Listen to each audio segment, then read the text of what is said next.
So I'm saying while the price of oil is rallying, this is even more, critical time to go back to those programs we laid out last year, even our economic recovery and growth plan, to see how we can now, that we can begin to raise some revenue to fund our activities, begin to put structures in place that will enable us to depend much less on oil revenue.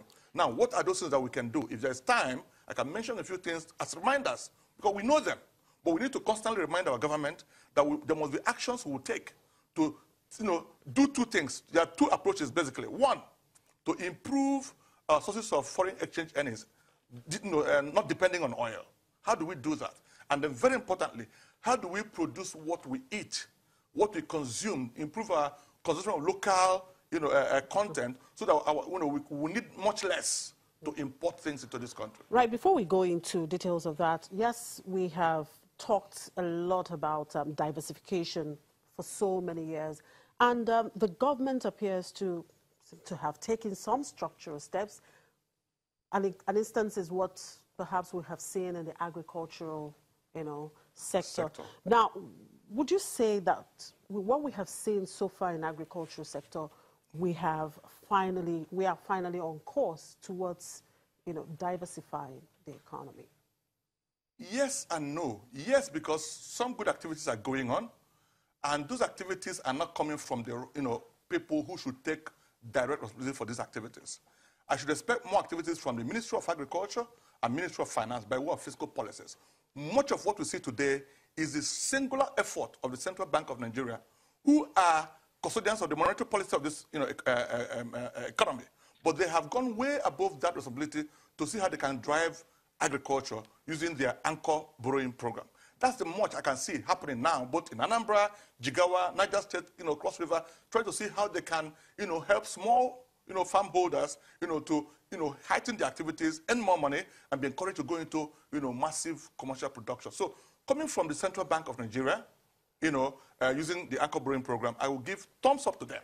So that's a very wonderful step in the right direction, and I think they're still pushing it right now. And I hope they also involve the private sector, some maybe development funding partners who will help them analyze the credit risks and ensure that these loans go out and come back, that the program will be sustainable. But beyond that, we need to see a very complementary, well-organized, complementary step from the Ministry of Agriculture, Ministry of Finance to support what the central bank is doing. Thankfully, the Honorable former Minister of Agriculture, now the African Development Bank President, mentioned that much. We need to apply technology using the phone wallet and all of that to be able to get seedlings to farmers, to organize farmers in a way that they can form cooperatives and be able to get involved in large-scale production. And very importantly, we need to invest in infrastructure that will encourage post-harvest technology.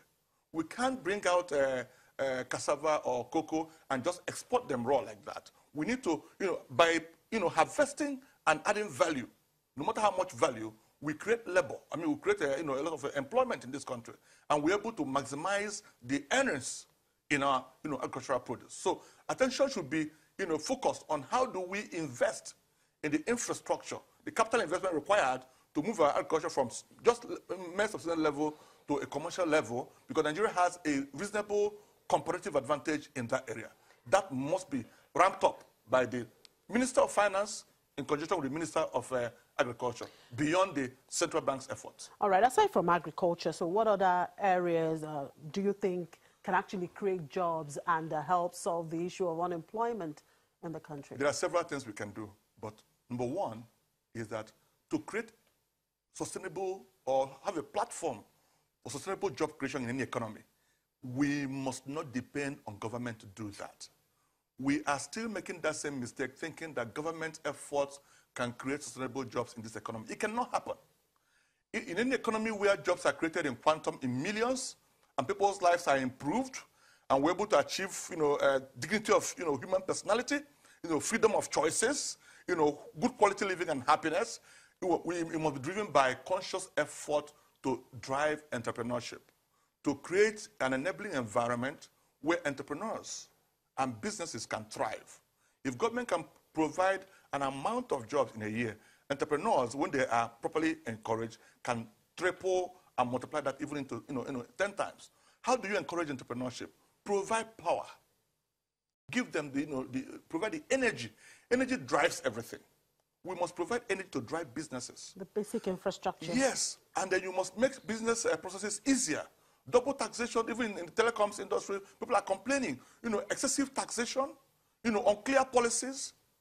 And, in several ways, government even seems to discourage people who even want to export things with tariffs and all kinds of bureaucracies, that, discourage businesses to run in this country.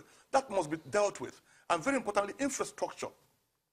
Both in the transport systems, we cannot continue to flog. Look at what's happening in Lagos today. It's a major headache to me. Every day I see those trailers on our bridges, dead weights. Killing, very soon those bridges will run into emergency. And we say we never knew when it happened. We have to run this country, as risk managers, having risk mentality in everything that we do. How can you have trailers loaded on those bridges? That's infrastructural, destruction, self-destruction. So infrastructure is very critical. The railways must be done to enable us move our products, both agricultural products and other resources, around this country. The waterways are dormant, doing nothing. You can move from Papa to VI just in 5 minutes if we can provide those services. What's happening to our waterways? And we have some, water resources in this country we're not using. So when we build infrastructure, we can find that many sectors will begin to find their level, begin to grow, naturally, without even government doing anything further. So that's very critical. And very importantly, if that's the only thing I say next, is human capital. Nigeria faces a very tough, talent, crisis, which is the verdict of the World Economic Forum just a few days or weeks back. We don't have quality human capital to drive the 21st century economy. That's a big issue.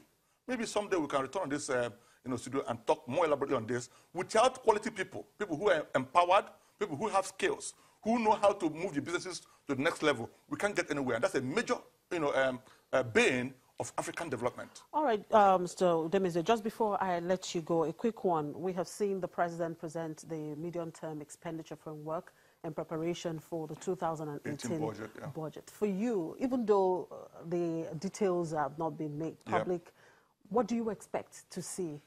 Nigeria must take its MTEF program seriously.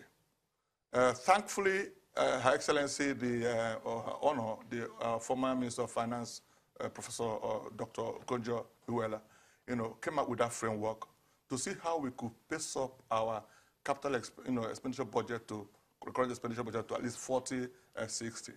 But we've seen that remain at below 20%. And even at that, you find that most times the funds for us to invest in capital expenditure are usually borrowed. We must do something about that ratio. Capital expenditure is a major issue in this country. We're not building infrastructure. Okay. We need to do something about that. All right. Thank you very much for your time. Thanks so much for inviting me. It's my pleasure, really. All right. Hoju Udemeze is a financial management consultant. We'll take a break, and when we come back, we'll look at pre-market open.